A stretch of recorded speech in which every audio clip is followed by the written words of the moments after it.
We have all members of the committee are present, along with Council President McLean and Councilman Hendricks.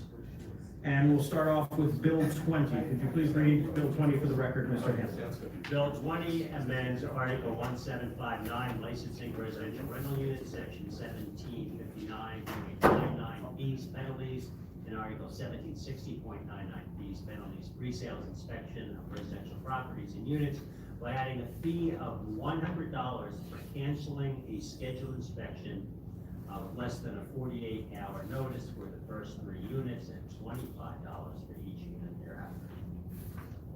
Excellent. Thank you very much, Mr. Hanlon. Mr. Leitner, I'll turn it over to you. Okay, without reiterating what Mike said, that's what we're looking to do. And the reason we're looking to do that is we constantly have cancellations. So from the month of December to year to date, we've had over 200 cancellations. And what happens is the inspectors schedule the appointment, so at that point, they back off, so they know that we're working with them on the compliance. And then when the day of the inspection comes, all of a sudden, they call and they cancel. So we're trying to do whatever we can to make sure we can continue through the process of compliance. Even when they go out there and they cancel at the moment the inspector's out there, we can do an exterior inspection, so we still try to be proactive with the community and say, okay, we're out here, we'll do the external inspection, and we won't charge them for that. But then if they come back again and say, hey, we need to reschedule, we need to get inside your place, and they still continue to postpone and postpone and postpone. So we're trying to do whatever we can to alleviate those issues. Okay. Just one very quick question. I have some other questions, but I'll save those for the end. But when you say there are 200 cancellations, do you have an idea of roughly how many would have fit within this 48-hour window? Off the top of my head, I would probably say most of all of them were like the day of or the day before. So and that's what I figured. I was just curious on that one. All right, I will turn this over to members of the committee that might have some questions on this bill. Mr. Greedy, Ms. Alpha? Just a quick question. I understand that, the council, probably they should be charged something, but when are we charging them? Are we charging them something right now? So the council within 40 hours? no, nothing. But so you want to start with 125 hours? Again, this is not about collecting money. This is about deterring the behavior. We just want them to show up. And we're giving them 40 hours. If you can't make it, we understand things happen. But we have habitual offenders, and they know the system. So, again, we're we're not looking to collect revenue. We're just trying to deter the behavior. Actually, I wanted 200 or 300, Bob, and then one of the ones trying to talk me down. Seriously, because I don't want, these guys, I'm on them. I'm on their case all the time, and Bob can attest to that. We need inspections done. We need to get compliance to happen. So then they come back to me and I look at their schedule. So I look at their Outlook calendars and I ask them, okay, you're supposed to do 6 or 7 inspections a day. What happened? So they come back and tell me, well, Leonard, I had these scheduled, but this guy canceled, this guy canceled. So then the rest of their day, we're trying to be efficient with their time. So if they are going to cancel, they can squeeze somebody else in who wants to get the inspection done. And if they don't get the inspection in time, what they do is try to go around and do re-inspections. But again, we're trying to deter the behavior. How about, okay, so you have somebody that cancels that you have an appointment. Can they call them the day before, like the doctors do, or you know what I mean, like, or 2 days before, send them an email or something, or a text message or something? Hey, look, are you still good for tomorrow? So they don't, We do that. You do that? Yes. And they still cancel? They still cancel. We schedule in advance, they get a letter, they get a reminder. Yeah. And Let again, me tell you a personal story that I had. I had one, okay, and I talked to him and said, look, I can't find this part yet. Can we reschedule it? He said, okay, send me a picture and I will, send me a picture once you get it. Put it in once you get it. Okay? I thought that was very nice. So that, I saved him some time. But then he actually showed up because there were other things that he wanted to see. So there was a misunderstanding on my part, perhaps. It was a legitimate thing. So, and I'm thinking, I can't be there because I'm told that you said there's only a picture, So it is an issue perhaps that, just communication may be an issue as opposed to not wanting to be there. I would tell you, like I said, there's habitual offenders. Well, there are some who say that. Yeah, and- The problem not having with that is that you want to castigate everybody for a couple, for the people that are habitual offenders. Well, I want you to understand as well, though, that our team, they work with everyone. We're, again, this is not about the revenue, it's not about the money, it's about deterring the behavior. Our guys will be more than willing and accommodate them in reference to time. If someone calls, and even if it is, we'll say 42 hours, and they don't have the 48 hours or 40 hours, we'll work with them. But we have to stop that behavior. These guys they're loading up their schedules, they're trying to go out there and do a job and be efficient. And as I talked to you guys before, last year during the budget, we have, what's the number now, 10,000 that we have to, 10,000 inspections we gotta get done that are behind. So when I'm on these guys about why are they not getting the inspections done, we just can't keep accommodating people postponing us when other people are trying to get in and say, hey, I will take that appointment. I want the public to understand that we're there to support them and help them, but they need to also have respect for our inspectors. Our inspectors are there, and we're trying to change the culture internally so that these guys are professional and that they're working with the public. I would ask the same from the public to respect our guys and allow them that courtesy. You don't go to a doctor or attorney or anyone else and you don't show up. It's the same for this. These guys are trying to do the right thing and accommodate the people in the public. 10,000 inspections, we can't afford to continue to postpone people. Again, it's a deterrent, that's all it is. I understand, yeah. I thought that it was more because, you wanted to make it cost, people to what their time is. But it's just a deterrent, so. It's just a deterrent.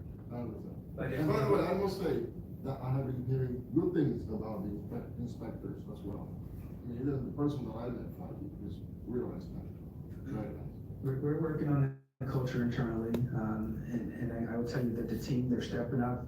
They're all doing a good job. You guys will see the revenue. Our revenue has increased, but again, this is not about the revenue. But I will tell you, I won't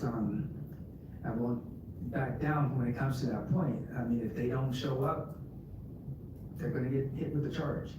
If they have a good reason, they wanna work with us, we'll work with them, okay? Thank you. Thank you, Mr. Reedy. Ms. Alpha? I'll make it short and sweet. I agree with you 100%. One of the complaints we hear from people, we're inspectors, so we don't have enough inspectors, so on and so forth. So the public doesn't know this is going on. You know what's going on, now we know what's going on. And I think it's one hell of a deterrent. If I miss a doctor's appointment, I get charged. We get charged for everything. So the amount of inspectors we have and what we listen to as far as the inspectors, I think it's a wonderful idea, and I probably would go along with even higher. Good job, by the way. Thank you, Ms. Alpha. Mr. Hendricks or Mr. McLean? I have a question. Thank you, Madam Chairman. How much advance notice are they given about the date that they're gonna have an inspection done? We're right now, I would tell you, we're trying to get the inspection, the letters out. We're getting the letters out. Minimum 2 weeks, more 3 or 4 weeks in advance. So, at a minimum of 2, Minimum 2 Minimum weeks. 2 weeks. some 3, and some 4 weeks. Yeah. Right. The other question I have, are most of these repeat violators that we're dealing with? And I would Most of them assume, are. because the way the bill's written, we're talking about some property owners that have multiple apartments. Yes. Okay. And I also want to compliment you, and I agree that this is something we need to implement. We're at a point in time in the city, as we all know, we've had some very difficult financial situations. And it makes us very ineffective as our employees. If you go out and you have 7 inspections to do in a day, and you can't do 3 of them, that's just not effective. It's And not. it's not efficient. Right. And the public has to realize we need to do better, and they need likewise do better, or it's gonna cost them. Right. Thank you. Thank you. Thank you, Chairman. Thank you, Mr. Hendricks. Mr. McLean? Okay. Just a couple quick questions that I have, Mr. Leitner. what will constitute notice? Will an email be acceptable? Does it have to be, speaking with the inspector directly or anyone in the department? I'm just curious what we will consider notice to be. Notice, and we can outline that in there, but notice to us is email, phone call, text message. The inspectors have their cell phones, Mhm. we have the emails go to the cell phones. We Okay. have our new phone system, so if they call in, it go right to the, they can actually pick the inspector to go to the voicemail. We have the ability to check all voicemails, so any of those methods is notice for us. The reason I ask about that is because when we're talking with 48 hours notice, obviously if there's something scheduled for 9 AM Monday or Tuesday, we're looking at that 48 hours could be Saturday or Sunday. So that's why I was curious what would be acceptable for notice in that sense. And even if they did Saturday or Sunday, at least when the inspector comes in, They can know. fill in that gap. Right. Yeah, so, so my question is, so the first section of this refers specifically to the rental inspections. The second section where we're looking at 1760.99, is this going to be only for rental, residential rental units? Or is this going to be for any type of commercial or housing unit at all, if they would cancel it? This is for residential as of now. Okay. We haven't really got into our commercial side yet, Okay. but it's for residential right now. Okay. And then is there the ability in this so let's say for a second you have a situation, and you sort of touched on this, but I just want to be specific. Someone has a death in the family or a medical emergency and it's within the 48 hours. I assume we will waive the fee in those particular instances. Right. Okay.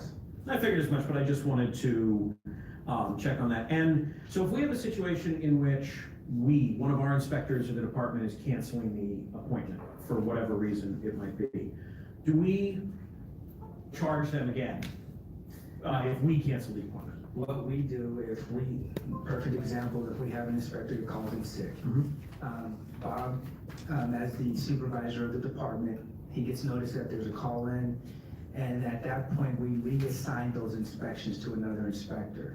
We'll try to fit it in somewhere. We have a floater, often sometimes that we can have that person available to go and fill in for that inspection.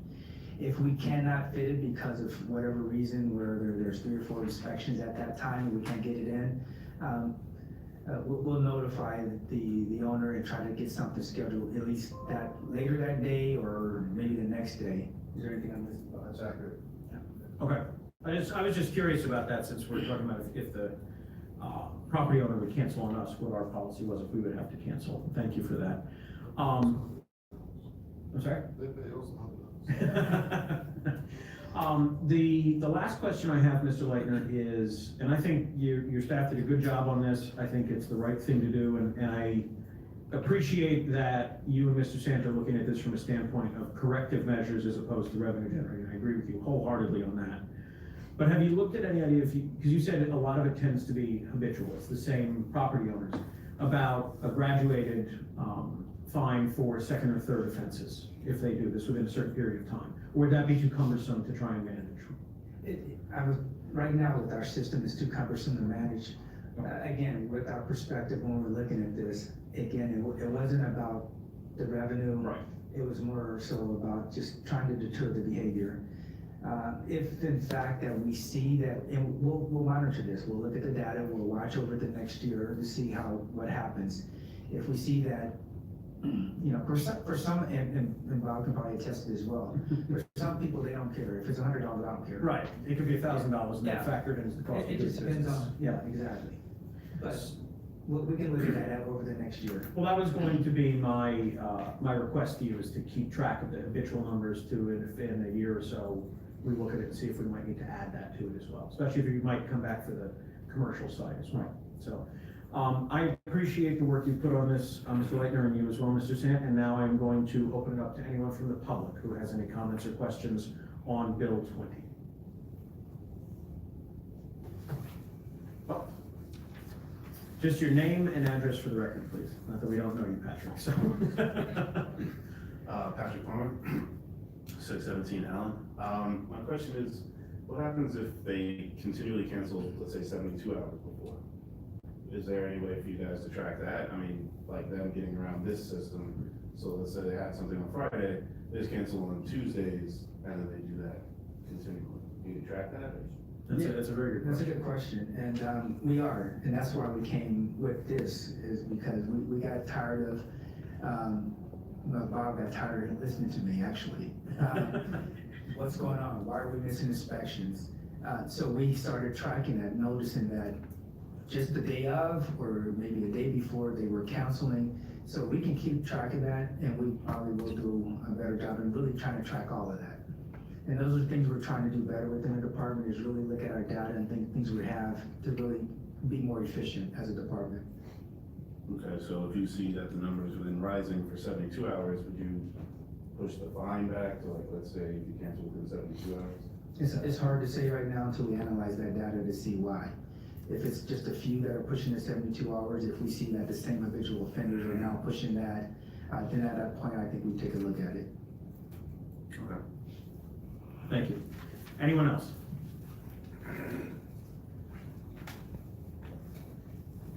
Hi, my name is Chris Woods. I live at 1035 West Walnut Street. I have two questions about the inspectors. How many are there that do this? Chris, I'm sorry, and I should have done this with Patrick, and I apologize later, but you have to direct all the questions to the board. So, Okay. sorry. Understood. How many rental inspectors are there? And I heard that there were like a backlog of 10,000, so I'm wondering how many units in the city? Is that, 10%, 20%? Sure. Thank you. Mr. Leitner, if you'd like to answer those questions. We have 12 inspectors, and we just finally got the 12. So over the last year, we've been gradually increasing, thanks to city council approving those. Right now, the total number of rental units we have is Almost 27,000. 27,000. And a follow-up, if I might, since the new rental inspector have come on, have you started to decrease that backlog, or is it roughly where it was when that new hiring occurred? Again, we're just now getting our full complement, and it's over the last 6 months. So a lot of we've received like 5 new inspectors, 6, Yeah, mine. 5, and we've had some recent retirees. So it's just now, so just when we had a nice complement of experienced inspectors, now we have 5 new ones. A couple of, maybe I think 2 or 3 have been here just about a year. So they're still trying to get caught up to speed. So it's gonna take us a little bit of time, as well as we're getting everything organized as well on how we're going to systematically do this. It's not as easy as getting those inspections to go there, because we don't want to get 10,000 inspections done, but then they're not complied. So we're trying to be smart and systematic about that. So if we do 5,000, can we get those 5,000 complied as well? Because that's what the citizens are saying, is like, okay, you guys are inspecting, but there's still problems with the properties. So that's kind of part of our strategy of what we're trying to look at. So if we can get 5,000 inspected this year and complied, we'll keep plugging along. Thank you. Thank you. Anyone else for Bill 20?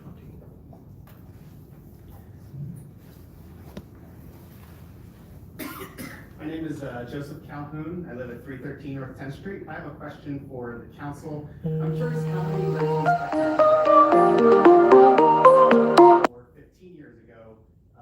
The director said that the number has been increasing over the last few months, but I'm wondering how it compares to, say, in prior 6 months. I'm wondering how it compares to prior mayoral administrations. Sure. Thank you. You're welcome, Mr. Calhoun. Do you have that information, Mr. Leitner? Or at least a rough idea of it? A rough idea, but Bob can tell you, you've been in the department, how many, 20 years? Close. I mean, When the program started in 2000, we started with 6 inspectors. yeah, and when I took over 2 years ago, for director, we had 6 inspectors. Is it fair to say that 12 would be a new, like, I guess, all-time high? That's where it's peaked at, or were there previously more in the past? No, this is the high. Okay. So we want to keep growing it, because obviously, There's a backlog. there is a large backlog, and also, as we've seen over the last few years, there's been a number of new apartment units that have been built in the city that require that level of inspection. It's not just about, when we think about it, a lot of times we just think of conversions, and that's something, but when you factor in all the new apartment complexes that have been built in the city, not just downtown, but also you have the complex over by Kent Park that's within the last 6 years. There's a lot of rental units that have been built in the city. There's been tremendous growth. Yep, thank you. So, you're welcome. Thank you, Mr. Conlon. Thank you, Mr. Leitner. All right,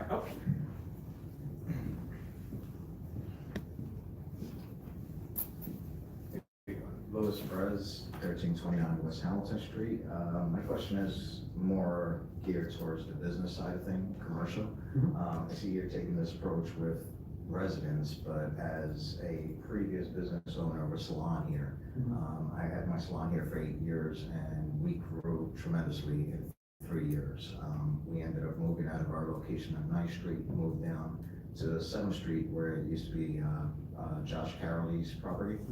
And in a year and a half that I was there, I literally had to shut my business down. I could not get inspected through the state board because the property itself, I myself had invested over $10,000 into it and couldn't anymore. I wasn't bringing in revenue. I also wasn't able to make that. Therefore, I ended up shutting down my salon. And right now we're in transition to go into, became a blessing in disguise. Now we're turning into a smaller location, which gives us more ventures out in the community and stuff that we were doing to help the community. But as someone that's been here helping the community, and I literally devoted hours and years of my salon and my staff's time, and when I was calling upon the city to try to get an inspector, of course, it's all who you know, went to court 3 times for evictions and 3 times could not get nothing done. Not one inspection in a year and a half that I was there. So you were talking about getting the inspection for the commercial property aspect? Yes, that's what I'm wondering, if you're taking this approach with residential properties, we need it just as bad for commercials. Because we're trying to bring in businesses to the city, but if we're not standing right by them, then what are we doing for them? No, and that's a very fair point. I can say that, I'm not sure the time frame that this was. We did have a, unfortunately bad situation that thankfully has started to be rectified over the last few years of not having enough inspectors to do anything. I think at one point, and correct me if I'm wrong, Mr. Leitner, but we only had 1 electrical inspector at one point for the entire city for a number of months, wasn't it? Right, but what Mr. Lewis is talking about is a little different than our building inspectors. Oh, no, I understand it was the state aspect of it. I'm just saying if he had to deal with any of our building inspectors.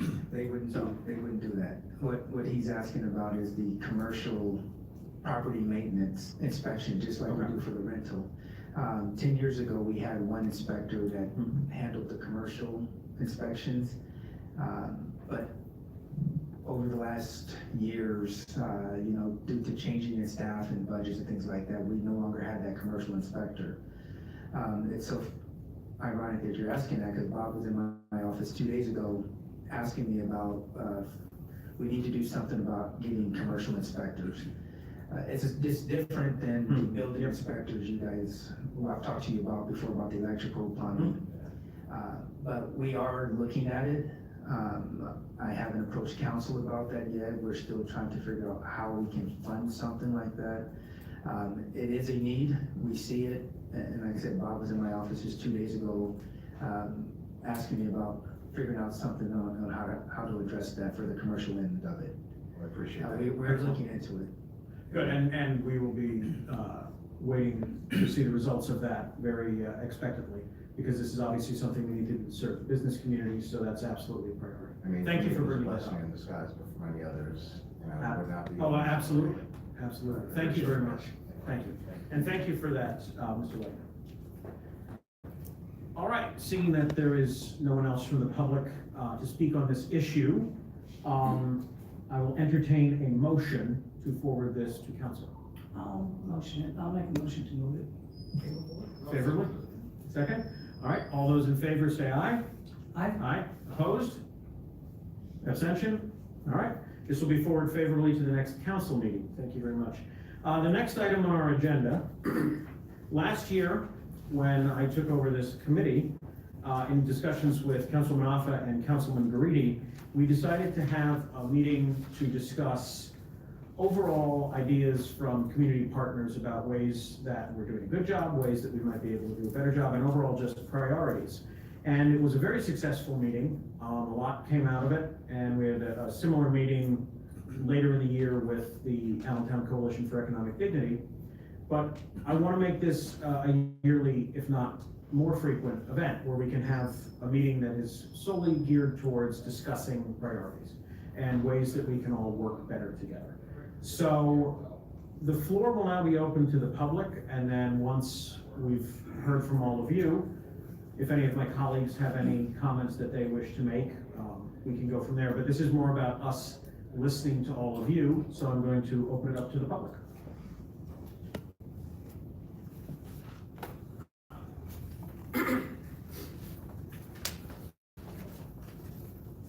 Hi, I'm John Ingram, 928 North Cedar Crest. How are you? Good. When I got information on this meeting tonight, I thought to myself, wow, you know, this is really important. This is really important for the long-term situation in Allentown. However, one thing you left out of all of your important points is the fact that I believe it all starts with the Allentown School District. It really does.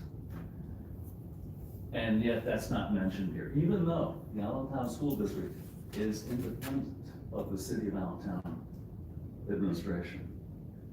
It has its own independent organization. It's really very important that both the city's administration and all the city council should work hard to coordinate with the Allentown School District to improve the situation. Let me explain.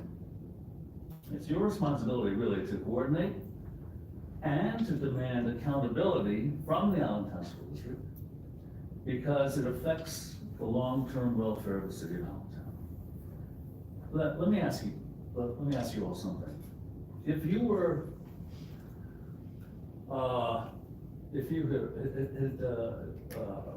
in the process of moving to the Lehigh Valley for the first time, so Jersey, New York, another part of Pennsylvania, Maryland, or wherever, or some other part of the country, job situation, new job opportunity, or whatever, and you have in your household, including your family, school-aged children,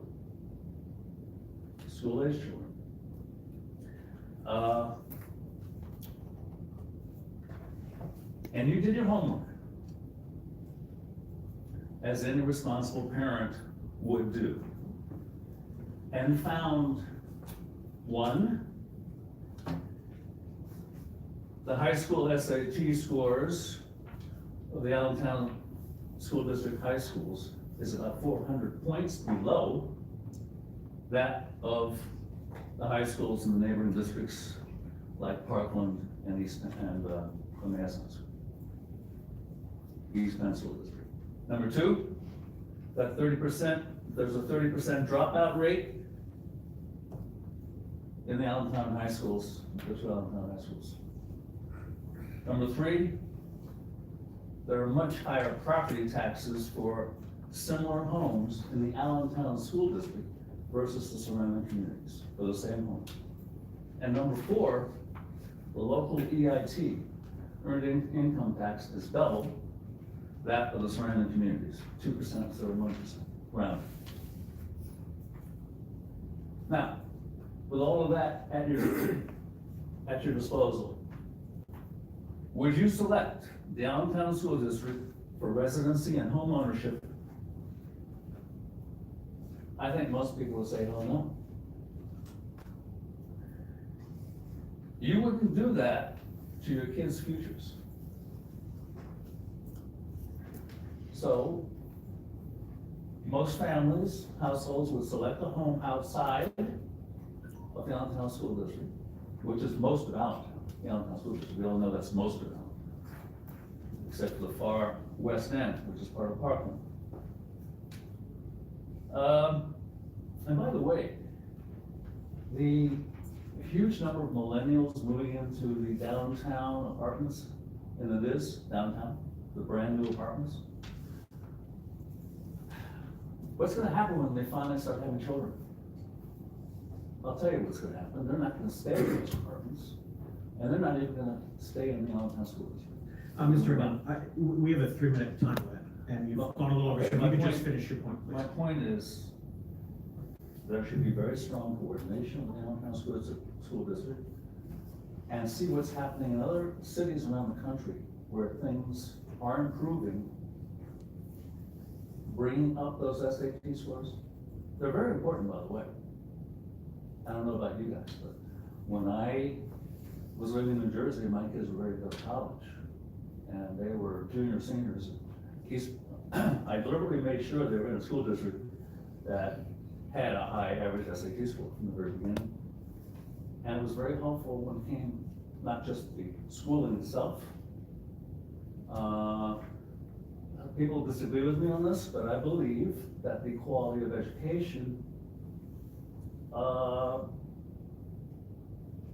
teachers teach the level of the students in the class. All right, thank you very much, Mr. Ingram. We've given you well more than the time. Could I just mention 2 more things? No, This is very important. I understand that, Mr. Ingram, but this is not, This is 2 other aspects that involve economic development. I will give you 30 seconds, Mr. Ingram. The state hospital site, Mhm. and I've talked to Mike Strasberg about this on the phone. They're talking about if it were to be demolished, it costing $15 million to demolish and remove the existing buildings, when it should actually cost no more than $5 million. Look it up. Demolition and removal costs, given the square footage. Secondly, they're talking about selling the land to the developer for $2.5 million based on an appraisal. I believe, I haven't seen the appraisal, but that appraisal probably indicated what the as-is value is, not the value of the land with a vacant developable site ready for development with no buildings on it, which is much more valuable than the land itself. I think the land is probably worth at least $10 million vacant with final approvals in place for development, whatever that. And no developer's gonna close that deal unless there are final approvals in place. All right, thank you very Whatever's gonna be much. developed there. So he should pay the price. So we're talking about a $17 million swing there that the Mr. Ingram. state is absorbing unnecessarily. Thank you. We all pay taxes in the state of Pennsylvania, don't we? Thank you, Mr. Ingram. Okay.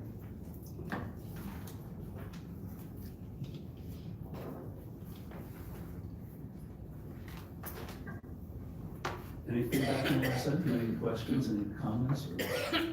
At the moment, no, but thank you very much. Okay, there's only a few people. They have as much right to the time as anyone else. Next, please. Hi, my name is William Green. I'm a resident at 214 North 8th Street in Allentown, and I wanted to discuss some quality of life issues. First item is the facades of buildings and rehabs. Obviously, we've seen a lot of great downtown on the upswing with the development going on, but there's an obvious huge imbalance in the city where you're looking at the residential areas. A lot of buildings are in deplorable condition, they're run down, etc.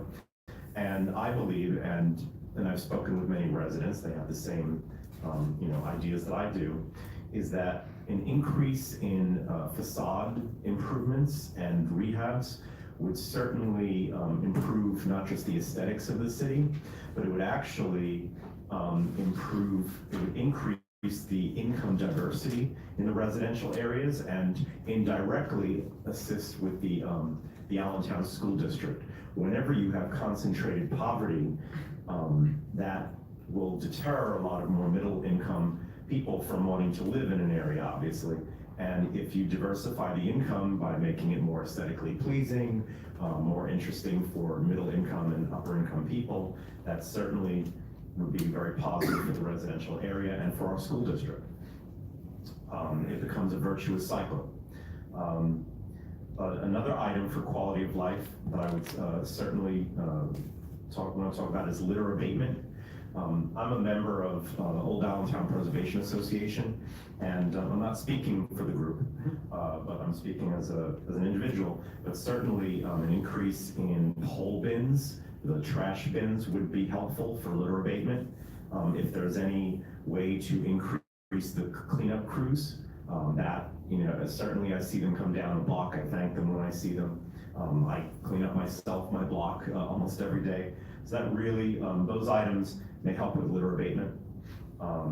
And another item that I hear certainly many residents talk about is better, more consistent preservation. We certainly have our historic districts, and HARB plays a role, but then there's buildings that are not in any district per se, but that really there should be better preservation, such as the post office, the facade and the lobby. We certainly, every resident I speak to is very concerned about that. And, you know, I hope that the city is more on the ball with that than in the past. You know, there's been perhaps a situation where someone will buy a building, it's neglected on purpose so that it can be torn down. And then as a result, you lose that historically significant property. And I hope that the city going forward will be aware of that to prevent that kind of, you know, scheme from going on. And finally, I want to say the fourth item is everyone I've spoken to again has definitely seen, I'll be really quick. Yeah. Has definitely seen an increase in inspections. You see it, especially like on Turner Street, all the sidewalks being fixed. And I just definitely want to praise the inspection teams. I know they've got that backlog and they've really worked, you know, understaffed for a while. And I want to not just say what needs to be improved, but what has been improved as of late. And I want to make, you know, everyone aware that that has been noticed by residents. So just in short, there needs to be more of an emphasis on facades and rehabs to really, that will really signal that Allentown is truly coming back, that it's not just a lopsided, imbalanced renaissance. That's it. Thank you. Great, thank you very much. And just to touch on one issue that you spoke of, with the post office, we actually have the distinction, and I'm hoping that we will not hold this distinction long, because I'm hoping other communities will be just as successful as we were.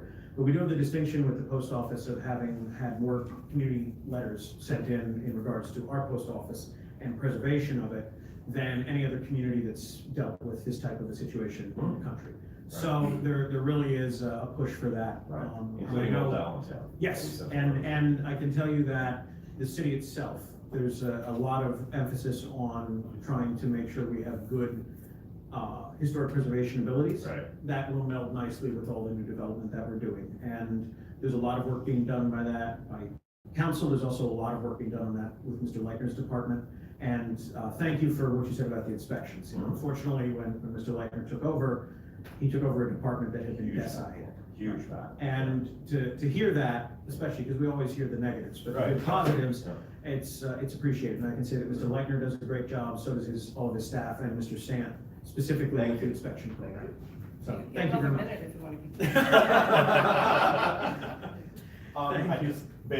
just want to emphasize that we really need to move forward with the facades and rehabs, whether it's grants to community organizations.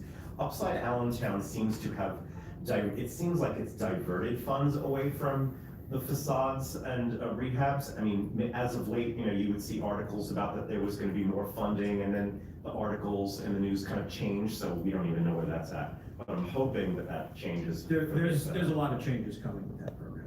Thank you very much. Okay, thank you.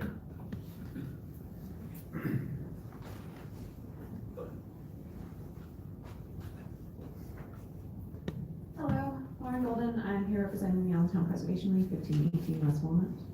I thought I'd just, in lieu of the conversation y'all were having, I thought I'd jump up.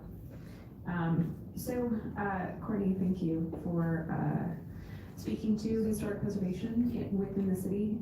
What I wanted to make sure I talked about that is kind of a big change that I've observed just in the last year is a shift towards, it seems like, city perspective that historic preservation is a real valuable economic development tool.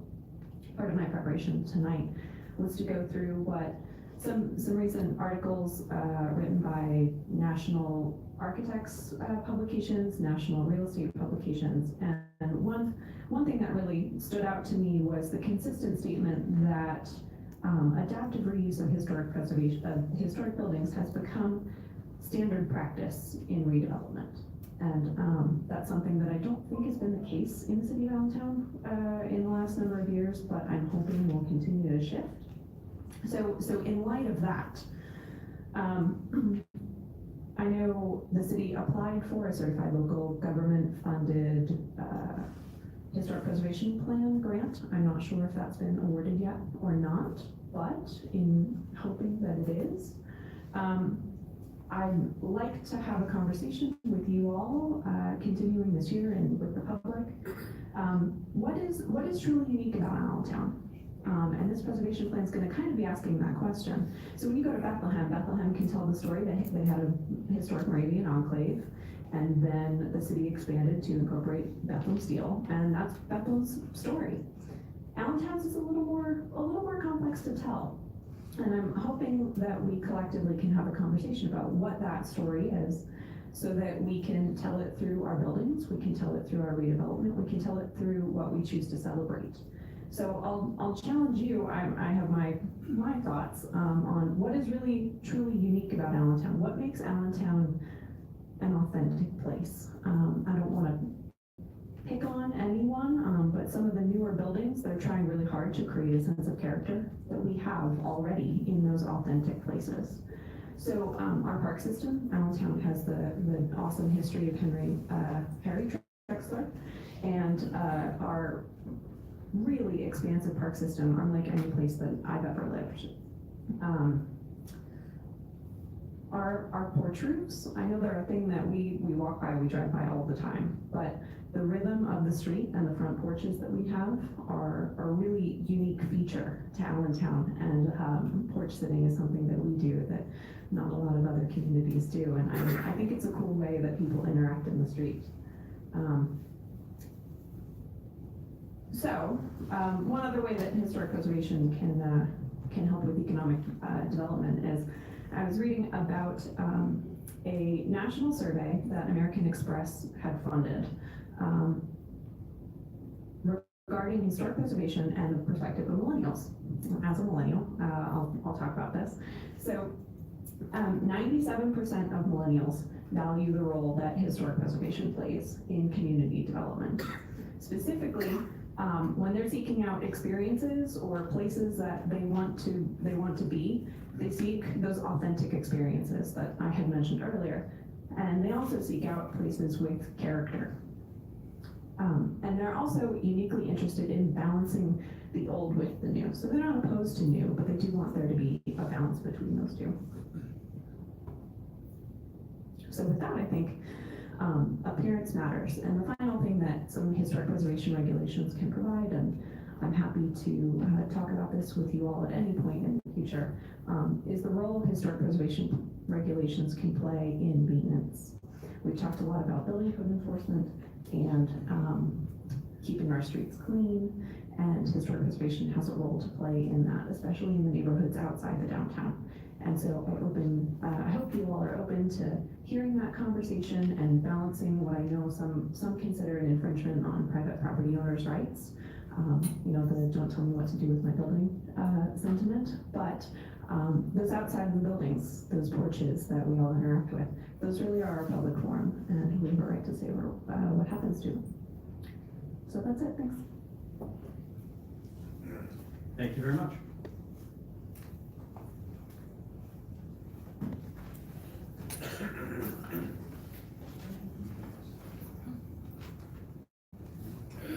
I'm Hiram Munger, and I live at 435 North 9th Street in Allentown. I'm concerned, a couple quality of life issues that I see as I go around town, or if I'm sitting at home. One is noise, specifically automobile noise. There are an enormous number of cars with exhaust systems that are loud, to say the least. I imagine you've heard them. They go day and night, and they seem to be driven in a manner to maximize the amount of noise that they make. I don't know what police can do about it. I don't know if there are any statutes that limit that sort of thing. They are not manufactured equipment by the manufacturer. There are additional systems that are added on to create noise. And it's really annoying. Sometimes the noise we can't help. A Atlanta bus starting up at the next corner and going down the street is just plain loud. It echoes on the street from building to building, sorry, allergies. There's nothing you can do. That's city living, and we don't like it, we kind of have to move. But there's optional noise, and the cars are one of them.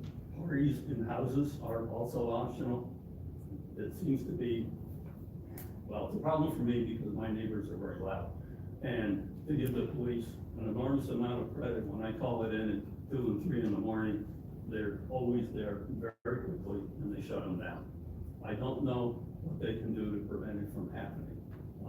And if I can pick up on what Mr. Leitner said, money sometimes prevents recurrences of these events from happening. And maybe there's a way to use that to eliminate actually both kinds of noise. And the other is double parking. The mayor, at some point, maybe it's prior mayor, he gets a record of how many double parking incidents that the police have broken up. I don't know whether they charge a fine or not, but very often when I see them, they drive up behind the car and they make a noise with the beep beep with their patrol car, and the person comes out and they drive away. It does not deter them from coming back next time around and double parking in the street. If you drive down 9th Street from Tillman to about Turner, you have to go this way. They're all over the place. 7th Street is horrible. They double park just like in a line going down 7th Street. And I do think that in some of those cases, if the police could make a financial impact on them, they would go away quicker than we might think.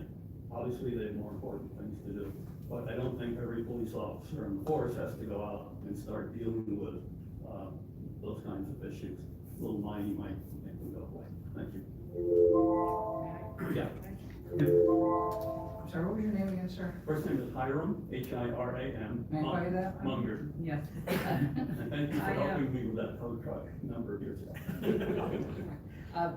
The one thing I can possibly, there's so many things we hear at all the meetings, but these neighbors that are noisy, are they renters, do you know? No. Oh, I wish okay. they were. Yeah, because I thought about the DCR. Yes, Destructive yes. comic, and if they are the neighbors, you know to call and ask for DCR and everything, so No. they're basically homeowners, I see. Yes, but the police have been very, very responsive. I give credit.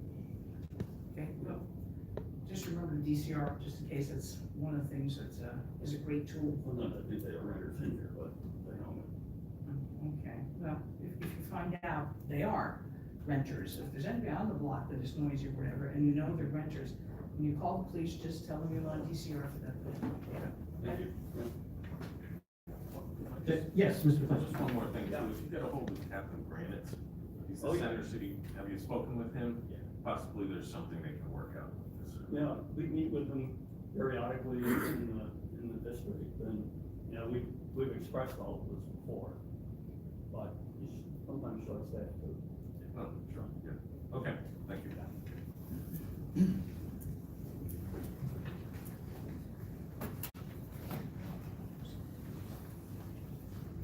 Good evening, my name is Joe Calhoun, I live at 313 North 10th Street. I want to just talk about a couple items. I live downtown, I walk to work every day, about 2.5 miles each way. So I have the opportunity to see a lot of what's along the streets. And unfortunately, most days what I see the most of is litter.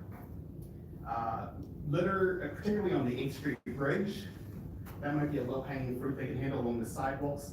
There's shopping carts dumped. There's one right now at the southwest corner of the bridge in one of those little balconies or parapets or whatever they are. But even the leaves accumulating there, it makes it tough because then when the snow and the rain, you kind of have to walk through garbage to get through. Most commonly what I would see though is TVs downtown. I've seen 4 this week alone. I think the city could ameliorate this issue by having more frequent and convenient electronics recycling. I know Ann Sauerman is doing the best she can with the limited staff she has, and they've had to trim back the availability of electronics drop-off due to the overwhelming demand, but a lot of the residents downtown don't have cars, so they may not be able to make it out to the location that she has now. So the city might be able to sponsor something periodically downtown in partnership with a local nonprofit. That would make it easier for people, because we certainly prefer that it's convenient, they don't have to pay a fine if it's downtown. Another thing would be vacant and blighted properties. Quite a few of them in the district, and I can think of at least 8 vacant commercial spaces just in the old downtown historic district. So hopefully if we had some type of business incubator program, that might help that situation, because one cannot live off of barber shops and bodegas alone. And if we had more options like delis and dry cleaners and bakeries in our neighborhood and whatever else, you may have more people wanting to live in a neighborhood. It would bring that diversity of income that Mr. Green had referenced, which would then help the school district, as the gentleman had referenced. There's 2 vacant properties specifically. One's at 218 North Fountain Street. That has been vacant and blighted for the entire 6 years that I've lived in Old Allentown. And we showed it to the previous mayor on Mayor's Walk after Mayor's Walk after Mayor's Walk, year in a row. Another one is at the corner of Hazel and North, which I can't even find the front entrance to that building, because I think they enter through the yard, so I couldn't tell you the address, but it was burned out at some point, and that has been like that for several years as well. They did fix one that was at 956 West Chew Street, and Ann Sauerman and anyone else in the city can tell you how many times I emailed them about that for years, so I'm happy to see that. I've seen that they've been fixing a lot of the street signs. They've been going back up. I know that's not Mr. Leichner's department. I think it's Craig's department, but they've been making great progress on that. But I think if we handle the litter, we handle the vacant blighted properties, that will have a tremendous impact on people wanting to live downtown, work downtown, and spend time there when they're not required to, in the evenings or daytime, just enjoying life in the city. Mr. Calhoun, have you ever tried utilizing the Allentown 311 app? I have thoughts on that. Whoever staffs it, very responsive, wonderful person, Mary Viola, who works in the She will reply to you automatically, we've received this, thanks. And then once it's reported to the city department, she says, I'm closing this ticket. Well, wait a minute, just because you told a certain department about this issue does not mean the issue is resolved. It's not a closed case. I mean, some departments are fantastic, some, they have a backlog, they might be short-staffed. Please don't close a ticket until we know it's been truly resolved. But I have used that app, and we also have been meeting separately on a periodic basis with city staff who've been very helpful. Sidewalks is another thing. They've made tremendous progress on sidewalks. Unfortunately, I think it's a mountain and backlog of work that we're chipping away at, but that is one of the biggest issues. I was just, when you described some of the issues with the 8th Street Bridge, especially anything like shopping carts, television sets, that's a good way to report those issues, because then recycling and solid waste can get someone out there pretty quickly to try and clear those up. Yeah. So, but thank you. And I will address the timing of that, because I agree with you. A ticket shouldn't be closed until it's actually closed. So I'm gonna look into that. Ms. Hoffman. I'm on the blighted property board. okay. And we have a meeting on Monday, April 8th. It's a tough time. I believe it's 12:30 in the afternoon. But I'm going to bring up the 2 properties you talked about. But if you'd like to attend the meeting, it's open to the public, and your input would be greatly appreciated. If you can't, I'll take your name and number, and I'll get a hold of you and talk to you about what we discussed. Oh, perfect, thank you. Because with these blighted properties, they become magnets for dumping, and that's where I've ended up having to turn it in. I mean, poor Ann Sauerman, she gets more emails from me than she can count, but that one at 218 North 10th Street regularly has tires and TVs dumped in front of it. 218 North I'm Fountain. sorry, Fountain, 218 North Fountain. So when there's nobody there, that's where people leave things. I don't walk by the one at Hazel and North as often because it's north of me. If it's not on my route from work to home, I don't generally see it. But I know both of those have been blighted for a long time. So it'd be great if you could make the meeting. If you can't, Mr. Hanlon, you can give Mr. Hanlon your name and number, and I'll call you after the meeting. Perfect. Thank you. Oh, just one- April 8th at 12 o'clock where? oh, it's, I don't even have it. I believe it's a city hall. It's usually. It's usually in the Third floor. Third floor. Third floor conference room. You said 12 PM or 12:30? I have 12:30 here. 12:30. 12:30. Thank you. Thank you.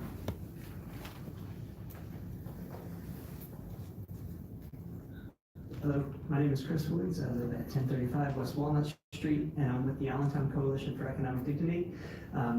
Some of what I've said, I'm going to say, you've heard before, but if you'll humor me, I believe it's important to keep on top of. Just some context. 2017, Redfin published a study, and it was reported on by WFMZ, that showed that rents had increased by 22% over the 5-year period preceding that, making Allentown the highest rent-to-income ratio in the country. In 2014, the Lehigh Valley Planning Commission produced a regional housing plan in which they recommended an inclusionary zoning ordinance be adopted as a tool to fight the unaffordability. And in that same report, they said, quote, "Building higher quantities of expensive housing won't solve the pricing problem at the lower end." So I know that there's some misconceptions that just building luxury apartments by supply and demand will somehow bring about greater housing affordability for low-income residents, but they found that to be not the case. There was a study done, and it's on the city's website, the Quality of Life Survey, that found that 56% of residents think that affordability is either poor or average, and more than a third of all residents feel as though they are excluded from the development downtown. So it's with that in mind that the Allentown Coalition for Economic Dignity has advocated and continues to advocate for the following policies. The first of which is a policy that we sort of learned about through the Allentown Tenants Association. This has been something that they've been working on for a while, and that is risk-focused point systems for rental inspections. So, and this goes to a lot of what was discussed in the bill being debated before, but as a way to alleviate some of the backlog, a risk-focused point system would rank properties based on the severity of any citations that they receive. So if a property were inspected and it were found to be almost up to code, or there are a few things that need to be tweaked around the edges, they would receive a 6-year deferment for the rental inspection cycle.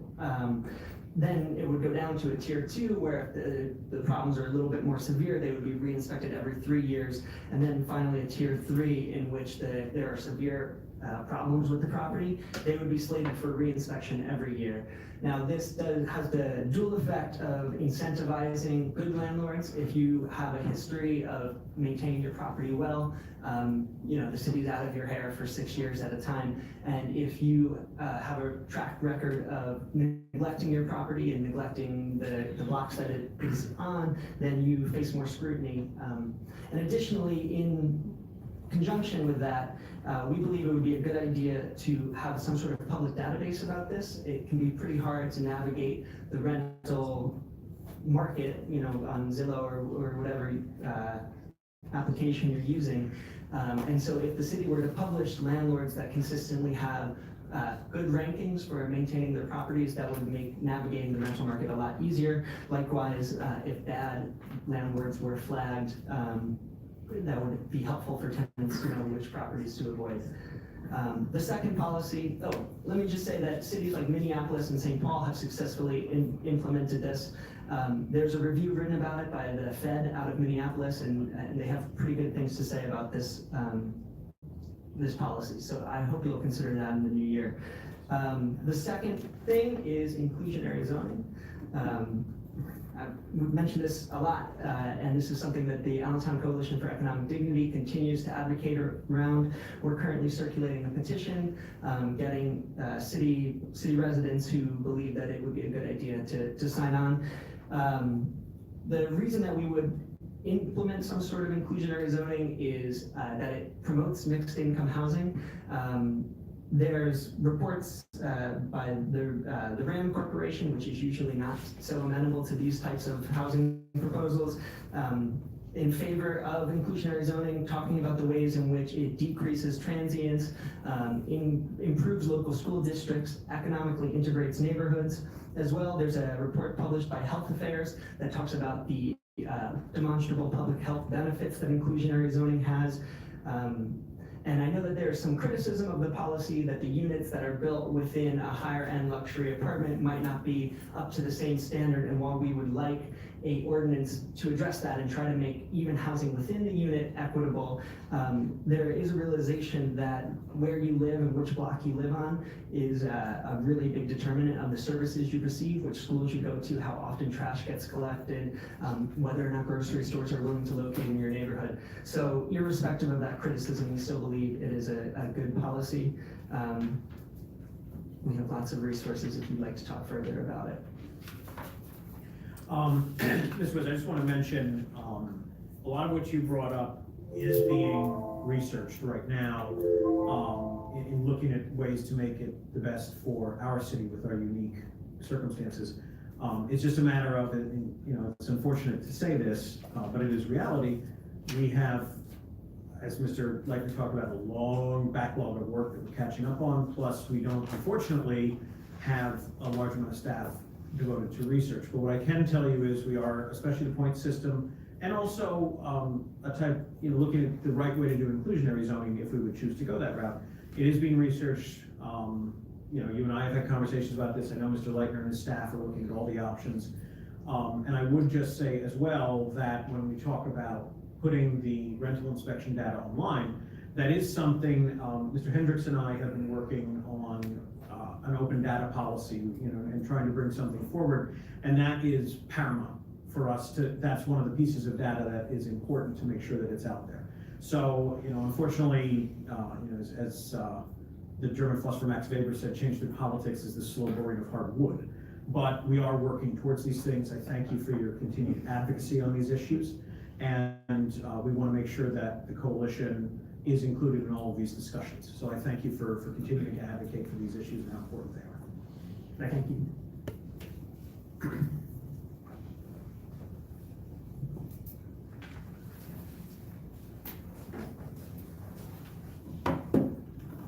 Patrick Palmer, 617 Allen. I do want to second my friend Chris's sentiments towards inclusionary zoning. I do believe that is very, very important in the city with the rent-to-income ratio being what it is. A few quality of life things, just some stuff that I've gotten from people around through my ventures throughout the city.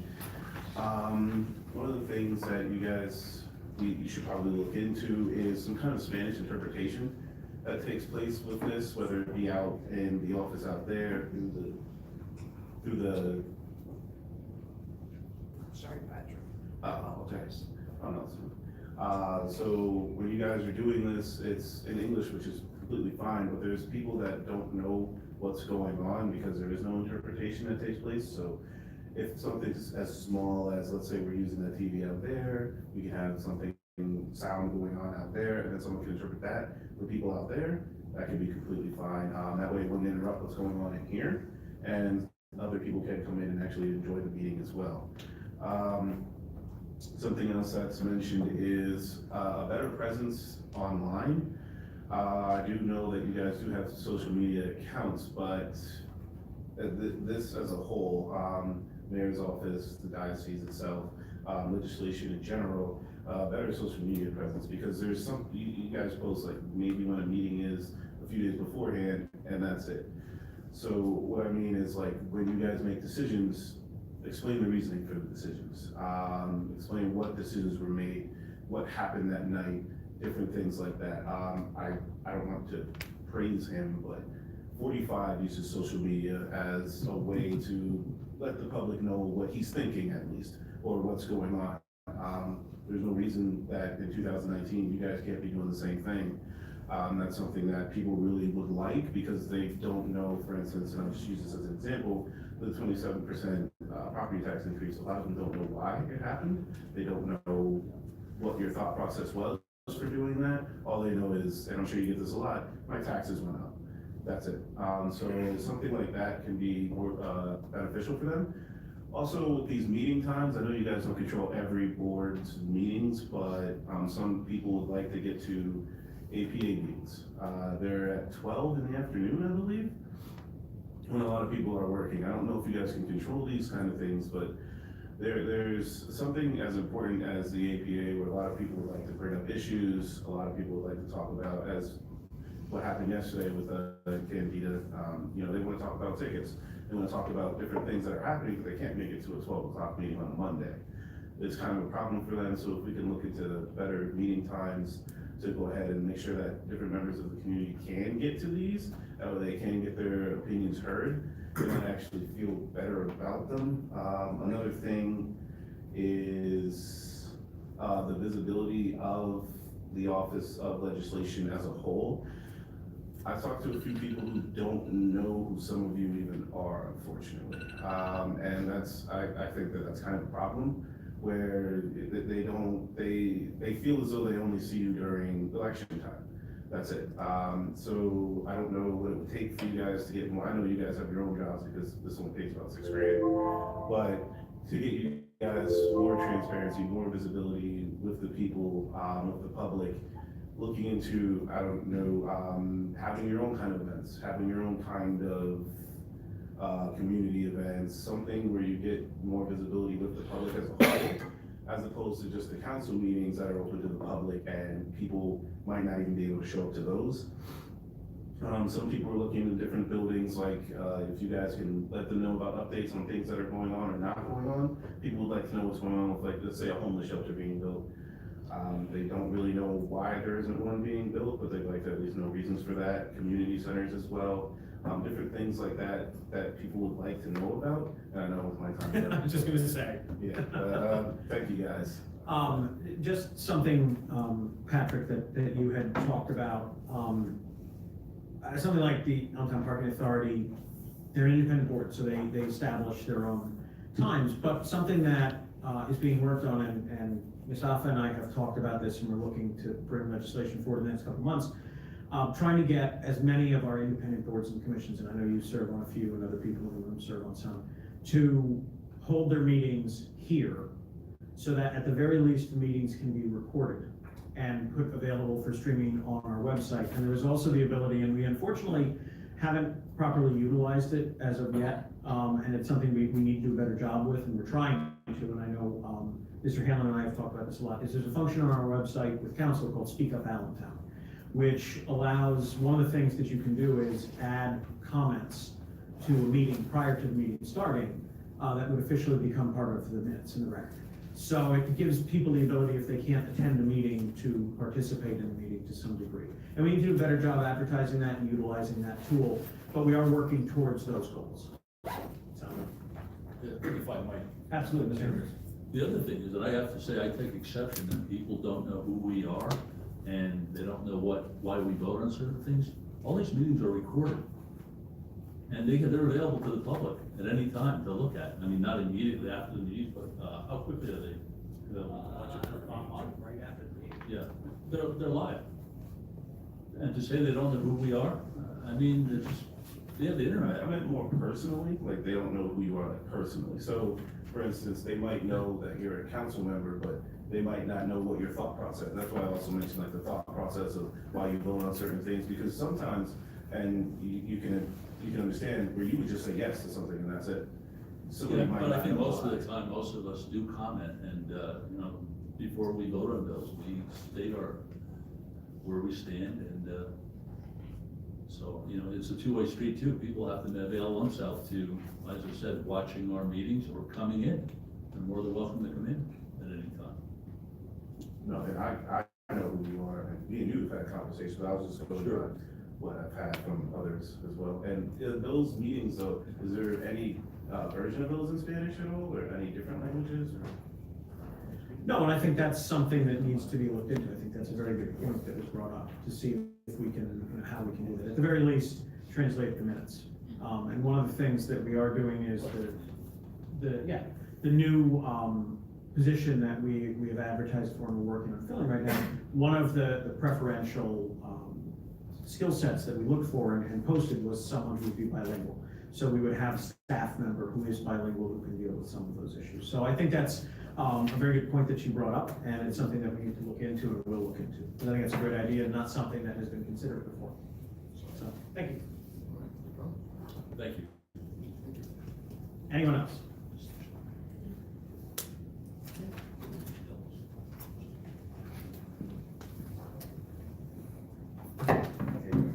Louis Perez, 1329 Hamilton Street.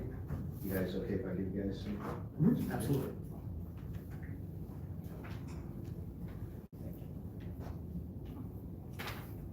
Thank you very much.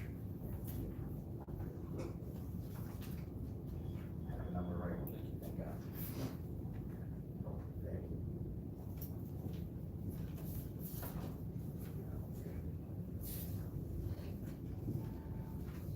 Once again, Louis Perez. I've been here, born in New York, Bronx. Was brought out here when I was 10 years old by my family. When I was brought out here, I'm just giving you my backstory a little bit so you understand where my passion and why I do what I do. I came out here at 10 years old. We moved over here. My dad was very involved in drugs. Never learned the English language, came from Puerto Rico. With that being a problem, was never able to keep a job. And through that, always reverted back to drugs. Not only did he sell drugs, but also was very heavy onto drugs. So our family was always up and down, and to me, growing up, that was our way of life. My first time encountering a police officer was at 10 years old, very ironically, in front of John Carroll's office, carrying 4 bundles of heroin and $3,000 worth of cash on me while I was pushing my 19-day-old sister. You know, and to me, at that time, 10 years old, knowing the difference between right and wrong, it was also the difference between my family surviving or not. Not saying that it was my choice, but if we had other ways and something else for our family, we probably would have took it. I'm not condoning it in any way because I'm a father now of 4, grandfather of 3. My oldest is 24 years old, my youngest is 19, and thank God I've done everything in my power to make sure that they didn't even know about my past, just because it would have influenced them in one way or another. So thank God I have a kid in Penn State now, another one leaving off to college, another one who's a massage therapist, and one that just graduated from the Army. I had a program that I was involved with Penn State. Again, my mom could not work, ended up kicking me out of the program just to stay home and help cook and clean. Growing up, I always knew that I had a bigger purpose. So I'd always try to help out in any way that I could. And if it wasn't for one person that turned me around, which was, I thank God to this day, Judge Bannock, I went in front of her one time and she wrung me out, literally hung me out to dry and said, "You do the right thing, I'll support you." And thank God since that day I'm here. I started in the beauty industry because it was the easiest thing for me. I've always been artistic, so I always knew it was the easiest thing for me to get involved with. I've always loved music. Candido, I'm sorry to say, but I was in your bar at 15, 16 years old. I was in Stonewall. Not your fault, not your I'm fault. so young now, I wouldn't serve you. But honestly, like at that young age, what else was there for us to do? And I see that now, and I see kids getting into gangs, and I see the shootouts, and I see so many different things. I created Reciprocity as a third-party consulting agency to support nonprofits in education, drug and alcohol. I work with Promise Neighborhoods and a lot of the agencies here. But the biggest thing I see is the mismanagement of our funds as a city. I see our school kids don't even have books, you know, and they can't get themselves advanced because we can't afford to buy them textbooks. And to me, that's troubling because these youth are our future. I know you're working on a youth development center right now with Santa Luke's. We're all in the same efforts. I just had a meeting with Ray O'Connor, and I'll only take 30 more seconds, earlier today explaining our program that we have here. It's not my program through Reciprocity, it's a company that I'm working with that has a nonprofit program that supports agencies. So I'm bringing this now to your attention. I hope that we can continue on these efforts. We were just able to do a book bag drive utilizing that platform, and we're able to give in total over 1,000 kids book bags and supplies. Personally costed me over just $240. Now, we're hoping to do this now with United Way. Don't quote me on that there. I have a meeting on the 28th with them to do that. Hopefully St. Luke's will be involved, PBS and other agencies. So we're looking to expand this program so we can better support our community and hopefully be able to buy the JCC Center. We're looking on a fundraiser for that, also to bring it as a free youth development center. If we can get these kids off the streets and trained and actually redirect their efforts, I believe as a community, as a whole, as a city, we can have more of a promising future. So Excellent. I appreciate your support. Could you, please provide to, Mr. Handler and Clerk, an electronic copy of this so the members who were not here tonight can get a copy of it? Absolutely. Great, thank you very much. I'll give them my card. Yep, perfect, thank you very much. Anyone else? Appreciate it. Get to get some cards. No, appreciate it. You have it. All right. Thank you. Wasn't your fault here, but.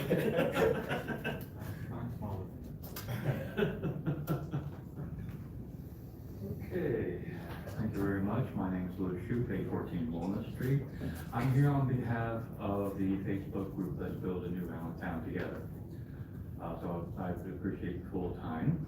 I'm here to report the results of the poll that I started on January 25th, 2018, in response to a article about you, where you had expressed the original desire to modify the home rule charter. And this poll has been on for ever since, and I'll probably take this off in the near future after I report this. There are 21 different entries, and before I begin, I've done my best in the past couple of years to weed out the trolls and out-of-area agitators and such, but I can't guarantee that everyone who voted is an original resident of Allentown, only that they joined the group at one point to build a new Allentown together. There are 21 different entries, and I'm sad to say that not everybody voted, but the biggest vote getter out of 81 votes is term limits for elected officials. Unfortunately, that does not specify what type of term limits, because there's more than one.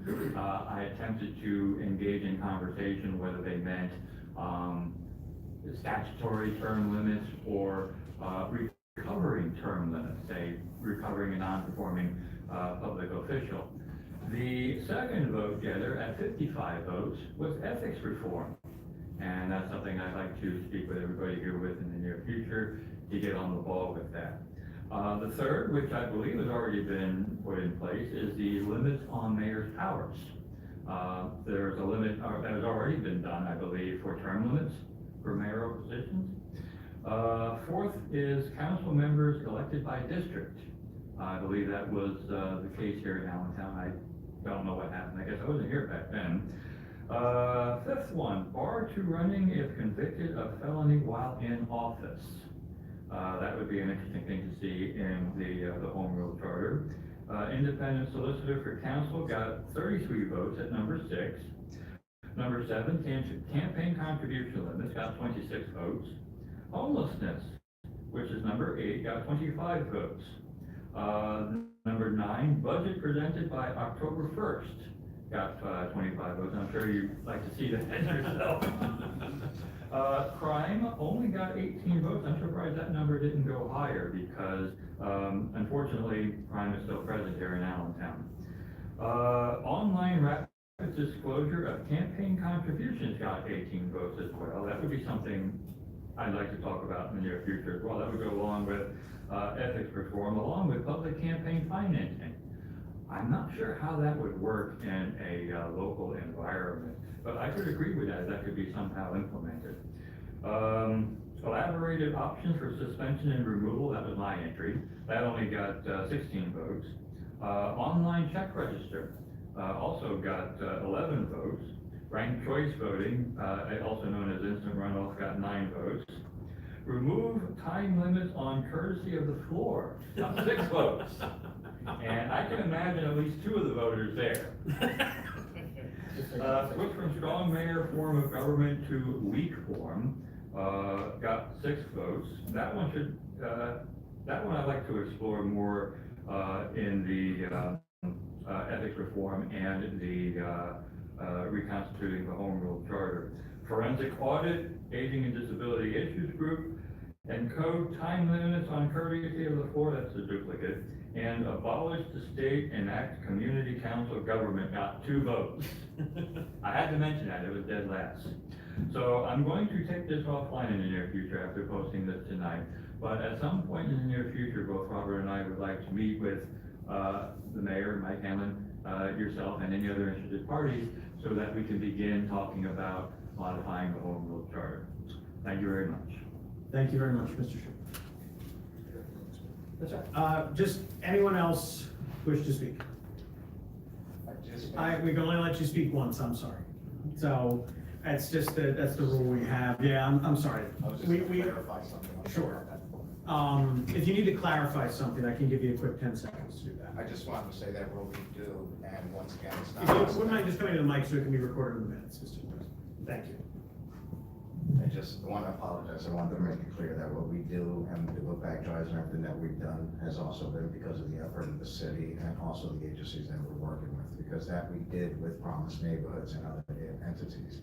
So it's collaboration that's key, so I appreciate you guys for everything. Great, thank you very much. Do any of my colleagues have anything that they wish to say? Okay, just for myself, I would like to thank everyone who came out. I think there's been a lot of good issues discussed this evening. And, you know, in consultation with my fellow committee members, we'll look, you know, it's my hope maybe to try and do this more than just once a year. Maybe look to do something in the late summer as well, right before we would look at the budget priorities, because obviously that's a period when we can really have some impact on long-term policy. So I thank you all for coming out this evening. I thank my colleagues for being here, and I thank Mr. Leichner for sitting in on this discussion as well. And this meeting is adjourned.